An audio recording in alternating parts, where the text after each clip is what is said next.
রাজধানী ঢাকাকে ক্লিন এবং গ্রিন সিটি রূপে গড়ে তুলতে স্থানীয় সরকার বিভাগের আওতায় ঢাকা উত্তর ও দক্ষিণ সিটি কর্পোরেশনের মাধ্যমে নানাবিধ পদক্ষেপ নেওয়া হচ্ছে।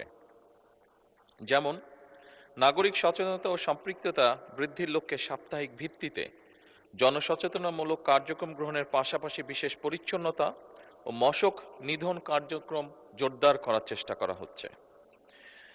সেকেন্ডারি ট্রান্সফার স্টেশন সমূহ যেমন অর্থাৎ বর্জ্য ফেলার স্থান আধুনিকরণের লক্ষ্যে ল্যান্ডস্কেপিং, সবুজায়ন, সচেতনামূলক গ্রাফিতি কাজ অন্তর্ভুক্ত করে পরিবেশ সম্মতভাবে বর্জ্য ব্যবস্থাপনা করা হচ্ছে। মাননীয় স্পিকার, ঢাকা দক্ষিণ সিটি কর্পোরেশনের এলাকায় রোড মিডিয়াম, সড়ক দ্বীপ ও উন্মুক্ত স্থানসমূহ সবুজায়ন করার লক্ষ্যে বৃক্ষরোপণ কার্যক্রম গ্রহণ করা হচ্ছে।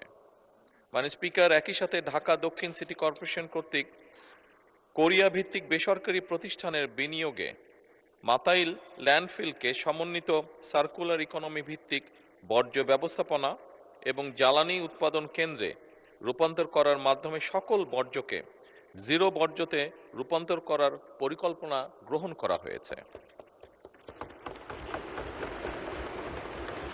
মাননীয় স্পিকার, ঢাকা উত্তর সিটি কর্পোরেশনের আওতাভুক্ত বিভিন্ন এলাকায় নগর বনায়ন, মিয়াওয়াকি ফরেস্ট, এটা জাপানিজ একটি ফরেস্ট, এক ধরনের ছোট ছোট উন্মুক্ত মিডিয়াম জিরো সয়েল সবুজে আবৃত করার চেষ্টা করা হচ্ছে। মাননীয় স্পিকার, ঢাকা উত্তর সিটি কর্পোরেশনের আওতাধীন এলাকায় আগামী 5 বছরে ইনশাল্লাহ 5 লক্ষ বৃক্ষরোপণের লক্ষ্যমাত্রা নির্ধারণ করা হয়েছে। মাননীয় স্পিকার, একই সাথে মেট্রো রেলের নিচের খালি অংশে মিরপুর 12 হতে মিরপুর ডিএইচএস পর্যন্ত এবং এলিভেটেড এক্সপ্রেসওয়ে আবদুল্লাপুর হতে ফার্মগেট পর্যন্ত এই নিচের অংশে খালি জায়গায় বৃক্ষরোপণ করা হবে ইনশাল্লাহ। পাশাপাশি রাজধানী ঢাকাকে ক্লিন এবং গ্রিন সিটি রূপে গড়ে তোলার লক্ষ্যে পরিবেশ অধিদপ্তর কর্তৃক ঢাকা শহরের পরিবেশ দূষণ নিয়ন্ত্রণের অগ্রাধিকার দেওয়া হয়েছে। এ লক্ষ্যে পরিবেশ অধিদপ্তর নিম্নরূপ ব্যবস্থাগুলো মাননীয় স্পিকার গ্রহণ করেছে।